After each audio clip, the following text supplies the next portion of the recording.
تو میں نے آپ سے بتایا کہ یہ قدر جو ہے، ایک تو اسی سے لفظ قدرت بنا ہے، اور نمبر دو اسی سے کسی شے کی قدر و قیمت، اور پھر اسی کے معنی ہے اندازہ مقرر کر دینا، کسی شے کا اندازہ مقرر کر دینا، یہ قدر ہے۔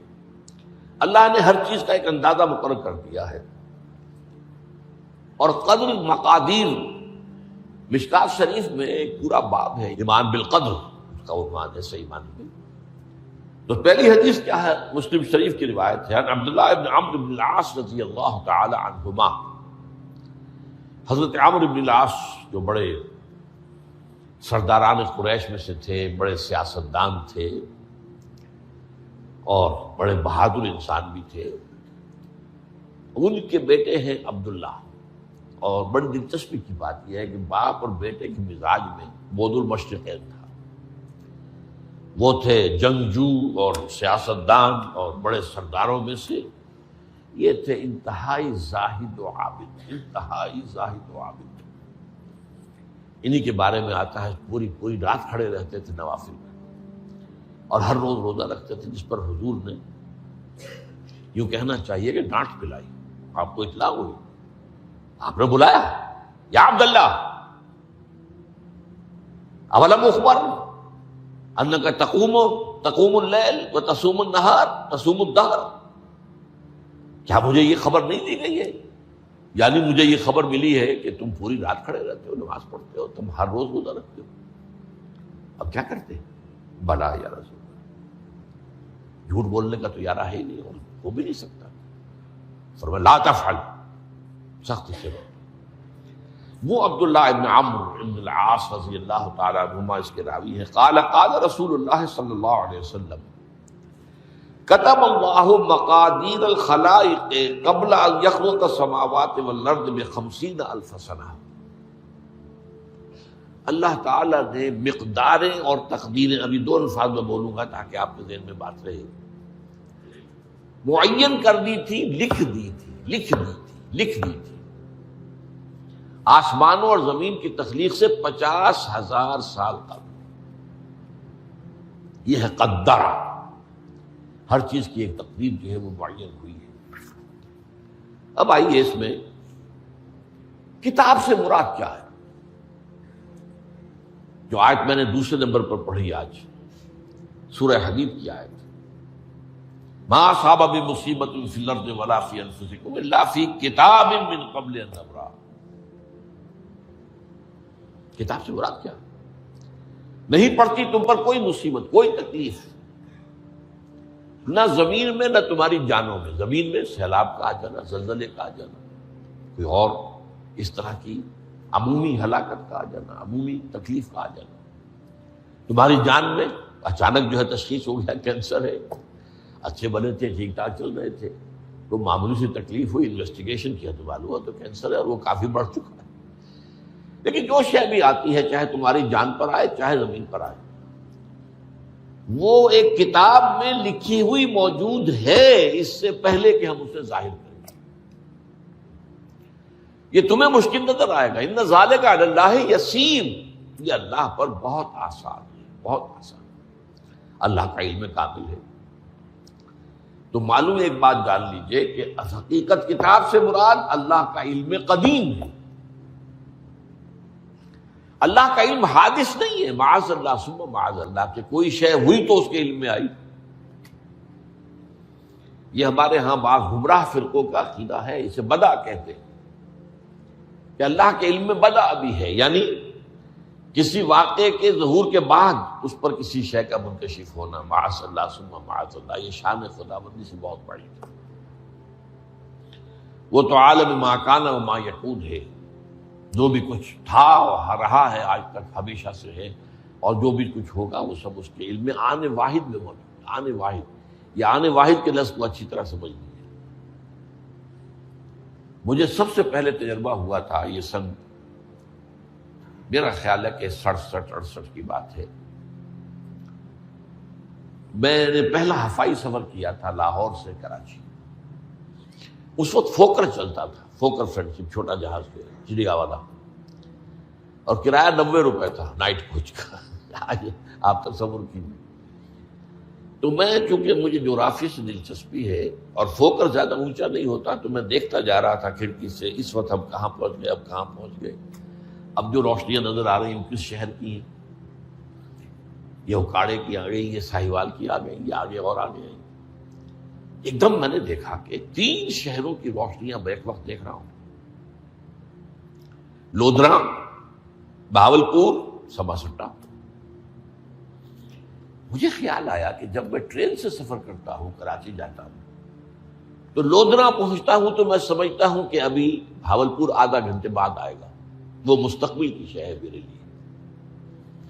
بہاولپور پہنچتا ہوں تو لودھرا میرے لیے ماضی کی بات بن جاتی ہے. آدھے گھنٹے پہلے لودھرا آیا تھا، اور آدھے گھنٹے کے بعد جو ہے سمرسٹا آئے گا. وہ میرے لیے مستقبل بن گیا، لودھرا ماضی بن گیا. لیکن اس بلندی پر میں بیک وقت دیکھ رہا ہوں لودھرا کو بھی اور بہاولپور کو بھی اور سمرسٹا. یہ معاملہ جو ہے اس کو 1 ملین بلین سے ضرب دے لیجئے. اللہ تعالیٰ اس بلند مقام سے دیکھ رہا ہے جہاں اس کے مشاہدے میں، اس کے علم میں ماضی اور مستقبل کا کوئی سوال ہی نہیں. آنے واحد. تو یہ در حقیقت کتاب جسے کہا گیا قرآن مجید میں بار بار بہت جگہوں پر آیا. تو یہ کتاب جو ہے در حقیقت اللہ تعالیٰ کا علم قدیم، اس میں سب کچھ موجود ہے، ہمیشہ سے موجود ہے، لکھا ہوا موجود ہے، اور کوئی غلط نہیں ہو سکتا. آگے چل کر گفتگو ہوگی اصل میں بعد میں کہ تقدیر کے جو عام عقیدے میں ہم تقدیر کہتے ہیں اس کے 2 پہلو ہیں. ایک پہلو ہے ما اصاب علی الانسان، جو کچھ انسان پر آتا ہے مصیبت، جیسے ابھی آیت میں نے پڑھی ما اصاب من مصیبت فی الارض ولا فی انفسکم. ہم ہر وقت زد میں ہیں، کوئی تکلیف آ گئی، کوئی مصیبت آ گئی، کوئی بیماری آ گئی، کوئی حادثہ ہو گیا، کوئی بچہ فوت ہو گیا، کوئی عزیز جو ہے وہ فوت ہو گیا. یہ ہر وقت حوادث ہے. تو جو بھی کچھ پیش آتا ہے وہ علم خداوندی میں ہمیشہ سے تھا. یہی وجہ ہے کہ ایک اور حدیث ہے ابن الدیلمی سے، لمبی حدیث ہے وہ، لیکن اس کے اندر جو آخری ٹکڑا ہے وَتَعْلَمَ، یعنی انسان کے نجات کے لیے لازم ہے کہ یہ بات بھی تم جان لو انما اصابک لم یکن لیخطئک وانما اخطأک لم یکن لیصیبک ولو مت علی غیر ھذا. اگر تم اس کے سوا کسی صورت پر ہوگے تو جہنم میں داخل ہو جاؤ گے، دخلت النار. یہ جان لو کہ جو چیز تم پر آئی وہ آنی ہی آنی تھی. دیکھیے ہوتا کیا ہے، کاش کہ میں اگر یوں کر لیتا تو یہ نہ ہوتا. بس یہی ایمان بالقدر کے منافی ہے. جو ہوا ہے وہ اللہ تعالیٰ کے ہاں تو پہلے سے طے تھا، ہونا ہی تھا. تمہاری کوئی تدبیر، کاش کہ میں اس وقت یہ کر لیتا. یہ لو، اسی لیے ایک حدیث میں الفاظ آئے ہیں ان کلمۃ لو تفتح عمل الشیطان. اس لو سے، کاش، اس سے شیطانی عمل شروع ہو جاتا. کاش کہ یہ ہو جاتا، کاش میں یہ نہ کرتا، کاش کہ ہو جاتا. تو یہ نہیں. تعلم انما اصابک لم یکن لیخطئک. تو جان لے اس بات کو کہ جو چیز تم پر آئی ہے وہ ہرگز ٹلنے والی نہیں تھی. کوئی تدبیر تم کر لیتے، کوئی کسی وقت کوئی ہیلا کر لیتے، کوئی تم قدم اٹھا لیتے، کچھ بھی کر لیتے، وہ تو آنی ہی آنی تھی. وما انما اخطاک، جو چیز تم سے چھوٹ گئی، رہ گئی، نہیں ملی. ایک ویکنسی ایڈورٹائز ہوئی تھی، آپ نے بھی درخواست دی تھی، آپ کو نہیں ملی. اب آپ ہو کاش کہ میں نے فلاں سے سفارش کرا لی ہوتی، بس گئے. تو جو چیز چھوٹ گئی وہ چھوٹ جانی ہی تھی. اس میں قطعاً جو ہے کوئی شکل، کوئی تدبیر، کوئی سفارش، کسی طرح کا کوئی بھی ہیلا، کوئی جو ہے اس پہ کارگر نہیں ہو سکتا تھا. لم یکن لیصیبک وبت علی غیر ذلک. اگر تو اس کے سوا کسی کیفیت پر تیری موت واقع ہوئی، اگر یہ یقین نہیں ہے، یہ ہے تقدیر کا وہ مفہوم کہ جس کا تعلق ہے علامہ اصاب الانسان، جو انسان کے اوپر وارد ہو رہا ہے. اس کے ضمن میں تقدیر کا مفہوم کیا ہے؟ کہ جو ہوا ہے وہ تو ہونا ہی تھا. اس میں تو کسی شک و شبے کی گنجائش نہیں، بالکل قطع اللہ تعالیٰ کا فیصلہ ہے۔ البتہ در حقیقت ایک دوسرا پہلو ہے، ما یفعل الانسان، وہ جو انسان کرتا ہے۔ یہاں آ کر یہ تقدیر کا مسئلہ بہت ٹیڑھا ہو جاتا ہے۔ آیا میرے اندر کوئی اختیار بھی ہے کہ نہیں؟ Do I have any free choice؟ یا ہر شخص پہلے سے طے ہے؟ تقدیر کا ایک عام مفہوم یہ ہے، اور اس مفہوم میں بھی بعض روایات بھی ہیں جو اس کی تائید کرتی ہیں کہ ہر چیز پہلے سے طے ہے، لکھی ہوئی۔ اور یہ جو حدیث ہم نے ابھی پڑھی ہے، یہ گویا کہ اس کی ایک مثال ہے کہ وہ جو لکھ دیا گیا تھا، فرشتے نے لکھ دیا تھا، رحم مادر میں لکھ دیا تھا، شقی او سعید، یہ بدبخت ہے یا سعادت مند ہے۔ تو ایک شخص پوری عمر نیکی کے کام کرتا رہا، آخری وقت میں آ کر کوئی ایسا حادثہ پیش آ گیا کہ وہ اہل جہنم کے سے کام شروع کر دیا اور جہنمی ہو گیا۔ یا ایک شخص ساری عمر جو ہے جہنمیوں کے سے کام کرتا رہا، آخری وقت میں آ کر کوئی ایسی توفیق ملی، کچھ ایسا معاملہ ہو گیا، توبہ کر لی اور اس نے جو ہے اہل جنت کے سے اعمال شروع کرنے کی ضرورت ہوگی۔ تو یہ جو ہے علامہ سابق کا علیحدہ بات ہے، اور علامہ یفعل الانسان، انسان کیا کرتا ہے، اس میں اس کی قدرت کتنی ہے۔ اور یہ ہمارے ہاں فلسفے کا بڑا مشکل موضوع ہے، اسی کا نام ہے جبر و قدر۔ ہمارے اسلاف میں بھی کچھ لوگ ایسے ہیں متکلمین میں سے، دیکھیے ہمارے ہاں ایک وہ لوگ ہیں کہ جو اس پر قناعت کرتے ہیں کہ جو اللہ نے کہہ دیا اور رسول نے کہہ دیا، اس سے آگے ہم مین میخ نہیں نکالیں گے، وہ محفوظ راستے پر ہوتے ہیں۔ لیکن بہرحال انسان کو اللہ نے ایک عقل بھی دی ہے، اور یہ عقل سوالات اٹھاتی ہے، اور جو زیادہ ذہین انسان ہوتے ہیں ان کے اندر ان کی یہ مصیبت زیادہ ہوتی ہے، لہٰذا وہ تو سوچتے ہیں، کچھ نہ کچھ غور و فکر کرتے ہیں، بات سمجھنے کی کوشش کرتے ہیں۔ اس میں اب ہمارے ہاں دو طبقے ہو گئے، جبریہ قدریہ۔ ایک نقطہ نظر یہ ہے کہ انسان مجبور محض، کوئی اختیار نہیں، اور ایک یہ ہے کہ انسان قادر مطلق ہے، جو چاہتا ہے اپنے فیصلے میں مختار مطلق ہے، وہ فیصلہ کرتا ہے۔ انہیں قدریہ کہتے ہیں۔ تو جبریہ اور قدریہ ان کی بحثیں ہمارے یہاں، یہ وہی تقدیر کا مسئلہ جو میں نے کہا تھا، بحثوں میں آ کر انہیں آج تک حل نہیں ہوا، حل ہو سکتا ہی نہیں۔ اب اس کے ضمن میں علامہ اقبال کا ایک شعر آپ کو سناتا ہوں، وہ بہت اچھا لگتا ہے، بہت خوبصورت لگتا ہے شعر ہونے کے اعتبار سے۔ تقدیر کے پابند جمادات و نباتات، مومن صرف اللہ کے احکام کا پابند۔ اس میں انسان سے پابندی کی نفی کر دی گئی ہے، وہ صرف پابند ہے اللہ کے احکام کا۔ نتیجے کے اعتبار سے تو جو یہ شعر کہہ رہا ہے، جو بات وہ صحیح ہے، پابندی اصل جو ہے وہ اللہ کے احکام کی ہے۔ لیکن یہ کہ تقدیر کی پابندی سے انسان بھی پوری طرح آزاد نہیں ہے، یہ سمجھ لینا کہ یہ جمادات و نباتات ہی کا معاملہ، یہ غلط ہے، یہ مبالغہ ہے۔ ظاہر بات ہے کہ شاعر جو ہے، شاعر مبالغے سے بچ نہیں سکتا، چاہے وہ علامہ اقبال ہی ہو، کوئی بھی ہو۔ تو اسی لیے سورہ شعراء کے اندر جو عام شعراء کی جو صفات بیان ہوئی ہیں وہ آپ کے ذہن میں آ گئی ہوگی۔ مبالغہ کرتے ہیں، فی کل واد یہیمون انہم یقولون ما لا یفعلون، وہ کہتے بھی وہ کچھ ہے جو کرتے نہیں ہیں، اور یہ بات تو علامہ اقبال پر بھی چشمہ ہوتی ہے۔ بہرحال یہ شعر ذرا پھر نوٹ کیجئے، تقدیر کے پابند جمادات و نباتات، مومن صرف اللہ کے احکام کا، کوئی بات صحیح نہیں۔ انسان بہت سے اعتبارات سے مجبور ہے۔ سب سے پہلے جو ہے انسان کے اندر ایک تقدیر نوعی ہے، نوع انسان۔ چھوٹی سی چڑیا اڑتی پھرتی ہے، انسان نہیں اڑ سکتا، آپ نے ٹھیک ہے مشین ایجاد کر دی، جہاز ایجاد کر لیا، آپ دوڑ رہے ہیں 500 آدمی اور سینکڑوں من سامان لے کر جو ہے وہ جا رہا ہے، 747 ہو یا 757 ہو، یہ کر لیا ٹھیک ہے، خود نہیں اڑ سکتے، اب کیا کریں گے آپ؟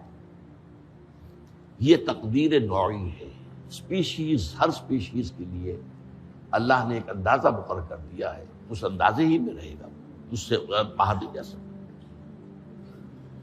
پھر ایک تقدیر شخصی ہے۔ اب دیکھیے تقدیر شخصی کیا ہے؟ بعض اوصاف و صفات ہمیں وراثتاً ملتے ہیں، وی ہیو نو چوائس۔ پہلے بھی یہ بات مانی جاتی تھی، آج جو ہے ذرا سائنٹیفک انداز میں ہم کہتے ہیں جینز میں چلا آ رہا ہے، اس جینز کو کوئی بدل سکتا ہے؟ جو جینز بھی آپ کو ملے اپنے والدین کی طرف سے، وہ آپ کی شخصیت کا ظاہر بات ہے کہ فیصلہ کن طرز پر اس پر ڈال دیتے، جینز ہے، پابندی ہے۔ نمبر 2 یہ کہ خاص طور پر جو گھر کا ابتدائی ماحول ہوتا ہے، ماں کی گود اور ابتدائی گہوارہ گھر کا، اس کے جو اثرات مرتسم ہو جاتے ہیں شخصیت کے اوپر، وہ بھی بڑے مستقل ہوتے ہیں، پختہ ہوتے ہیں۔ ان دونوں چیزوں کو ضرب دے لیجئے، hereditary factors multiplied by environmental factors, اس سے مل کر ایک شے تیار ہوتی ہے جس کو قرآن کہتا ہے شاکلہ۔ قُلْ كُلٌّ يَعْمَلُ عَلَىٰ شَاكِلَتِهِ فَرَبُّكُمْ أَعْلَمُ بِمَنْ هُوَ أَهْدَىٰ سَبِيلًا، سورہ بنی اسرائیل۔ شاکلہ کسے کہتے ہیں؟ شاکلہ شکل دینے والی شے۔ آپ کو لوہا ڈھالنا ہے، کوئی خاص پرزہ بنانا ہے، اس کا پہلے سانچہ بناتے ہیں ہم، لوہے کو پگھلا کے اس میں ڈالیں گے تو جیسا سانچہ ہوگا ویسا ہی لوہا جو ہے وہ شکل اختیار کرے، اسے شاکلہ کہتے ہیں۔ یہ شاکلہ جو ہے ہر انسان کا، اس سے باہر انسان نہیں جا سکتا،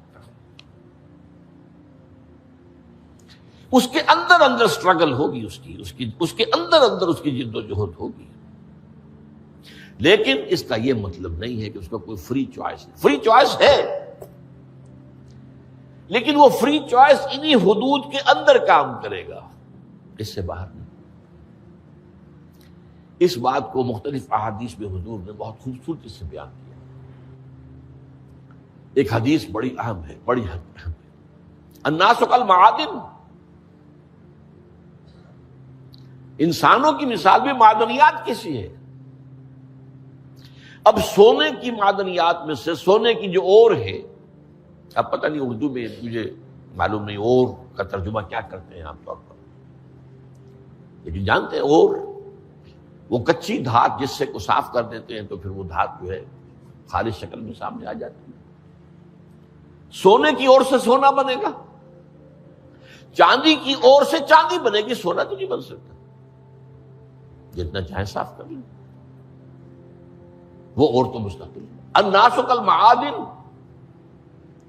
خیارکم فی الجاہلیت خیارکم فی الاسلام، جو تم میں جاہلیت کے دور میں، پری اسلامک دور میں جو بہترین تھے، وہی اسلام میں آ کر بہترین ہوئے۔ وہ اور سونے کی تھی، وہ صاف ہو گئی ہے، اور سونا جو ہے وہ نکھر کر خالص سونا بن کر آ گیا ہے، اسلام نے صاف کر دیا۔ وہ چاندی کی اور تھی، اسلام نے اس کو صاف کر دیا ہے، وہ نکھر کر چمکتا ہوا جو ہے وہ چاندی بن گئی۔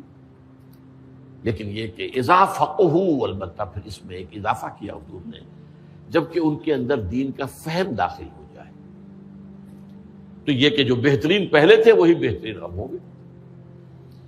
اسلام لانے سے پہلے بھی بہترین ابو بکر تھے، اسلام لانے کے بعد بھی بہترین ابو بکر۔ حضور پر وحی سے پہلے بھی بہترین خاتون خدیجۃ الکبریٰ تھی، ایمان لانے کے بعد بھی بہترین خاتون خدیجۃ الکبریٰ تھی۔ اور دوسری حدیث سنیے، عن ابی الدرداء رضی اللہ تعالی عنہ قال بینما نحن عند رسول اللہ صلی اللہ علیہ وسلم، اسی حال میں کہ ہم ایک روز ہم حضور کے پاس تھے، نتناکرون ما یکون، اور ہم ذرا سوچ رہے تھے کیا کیا کچھ پیش آنے والا ہے دنیا میں۔ اذ قال رسول اللہ صلی اللہ علیہ وسلم، جبکہ حضور نے ہم سے ایک بات کہی، بڑی غور سے سنیے۔ اذا سمعتم بجبل انزال عن مکانہ فصدقوہ، اگر تم یہ سنو کہ کوئی پہاڑ اپنی جگہ سے ٹل گیا تو مان لینا۔ وَإِذَا سَمِعْتُمْ بِرَجُلٍ تَغَيَّرَ عَنْ خَلْقِهِ فَلَا تُصَدِّقُوهُ، اور اگر تم سنو کہ کوئی شخص جو ہے وہ اپنی سرشت سے، اپنی جبلت سے بدل گیا تو کبھی نہ مانو۔ چڑھ دے سورج ڈھل دے ویکھے، بجھے دیوے بل دے ویکھے، چڑھ دے سورج ڈھل دے ویکھے۔